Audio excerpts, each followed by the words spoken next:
Instagram video tours. My name is Ashton Satterley, and this video we are going to be covering European settlers into the Appaloosa region. So in case you haven't already known, this area is called Appaloosa, and the name Appaloosa actually is very important to the name of the Appaloosa. So the name Appaloosa, when the European settlers were first coming into this area, especially the fur traders, they started calling this area the Appaloosa. One theory on why that is one, it comes from a French word meaning grassy, large grassy areas.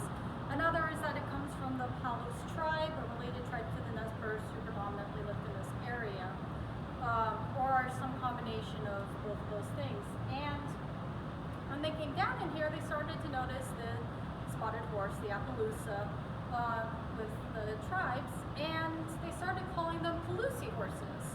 So they'd be walking along, and oh, there's a Appaloosa horse, there's another Appaloosa horse, you know, Appaloosa horse. Start saying it faster and faster, and it starts slurring together to form Appaloosa.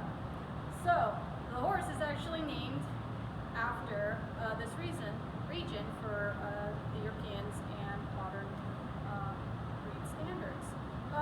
So this is kind of behind me, a little bit about settlers into this area and some of the stuff they would have typically had. So farming has always been big here. So you can see we have two plows, one larger over here, one smaller over here. These would have been pulled by either cattle or by horses in general. And then you can kind of see here we have a stitching horse and saddle workers, so making saddles, making other goods out of leather. Homesteaders had to be fairly self-sufficient and make a lot of their goods on their own. So they would make saddles and do other leatherry work. You can see a stove right back here, so heating for the cabin and the house, cooking, baking, all of that would be done on the stove. And then there's various other instruments and whatnot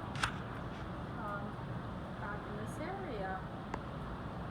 So just to give you a short, quick little thing, one of my favorite, it might be a little hard to see, but one of my favorite items we have is this item right here, and it's a toaster. So it's actually 4 sides, and what you do is there's a little piece here that would come open in the front. You'd stick your piece in there, and then inside the triangular center portion would go coals.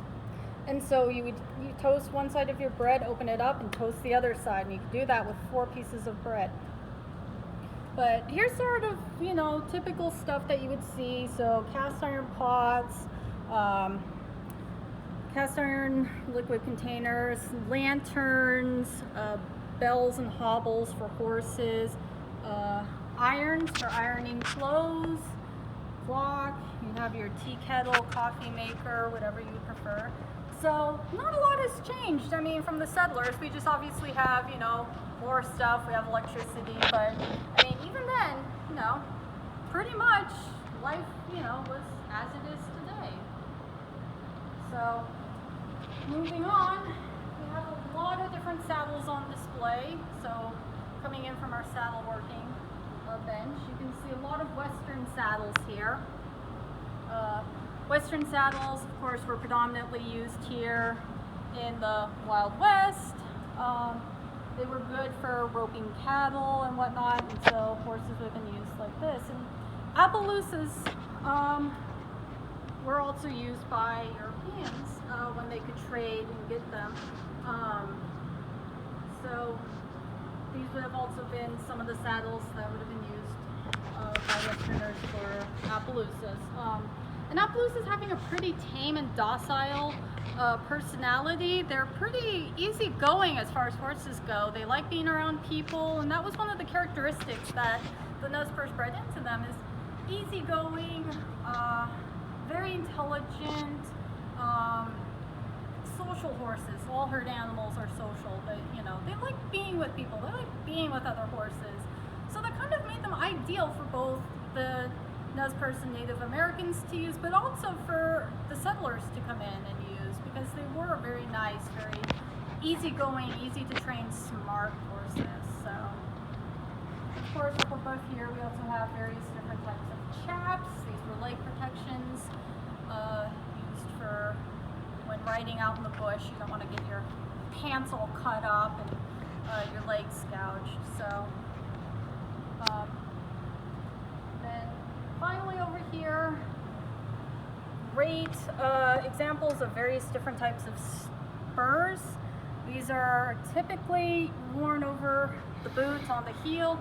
They were there as just extra encouragement to get the horse to do what you want. So you want it to go a little faster, you know, dig in a little bit with the spur, just, you know, gets the horse attention and stuff like that.